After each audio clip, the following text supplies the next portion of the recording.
Pavarësisht temperaturave të larta dhe rekomandimeve të institucioneve për shmangje të daljes gjatë të nxehtit ekstrem që ka kapluar Maqedoninë e Veriut, rrugët çdo ditë janë të mbushura përplot, edhe qytetarët që i takojnë grup moshës më të vjetër nuk ngorojnë të kryen obligimet e tyre gjatë orëve të mesditës kur temperaturat arrin kulmin.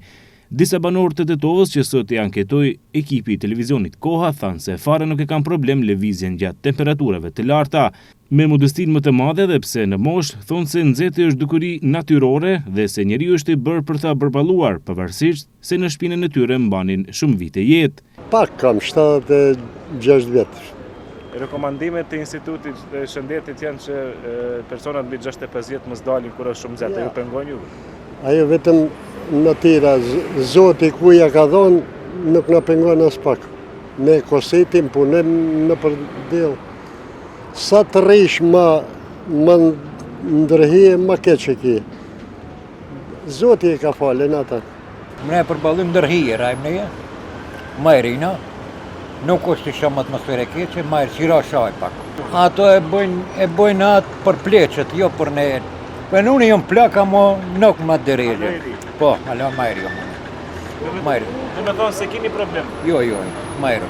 Por ka dhe prej tyre që thonë se kushtet e mira të jetesës, siç janë veturat dhe shtëpitë e klimatizuara, ndihmojnë që të tejkalohet kjo valë temperaturave të larta që ka kapluar vendin.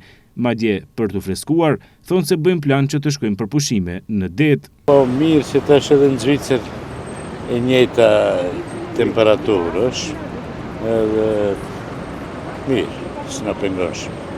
Po i kemi kreta me bazen në shtëpi, që nesër hikim ka detin pushim pak, pala se kemi vendosa ka Turkia, ka Shqipnia të shofëm. Mirë, shkam. Kur je i shëndetshëm, shkam. Edhe jemi mësohu, në 40 vjetë në Zvicër këmë punu, kena punu jashtë me se kemi shumë lartë. Të mëshuarit janë ndër kategoritë më të rrezikuara kur bëhet fjalë për temperaturat e larta dhe vala e të nxehtit, paralajmëroi Instituti i Shëndetit Publik. Personat mbi 65 vjeç që kanë më të vështirë të përshtaten me nxehtësinë ekstreme dhe rreziku rritet më tepër tek ata që kanë sëmundje kronike ose përdorin terapi të rregullt. Siç theksojnë nga Instituti i Shëndetit Publik, disa ilaçe mund të ndikojnë në mënyrën se si trupi reagon ndaj nxehtësisë, prandaj nevojitet kujdes shtesë gjatë periudhave të temperaturave jashtëzakonisht të larta.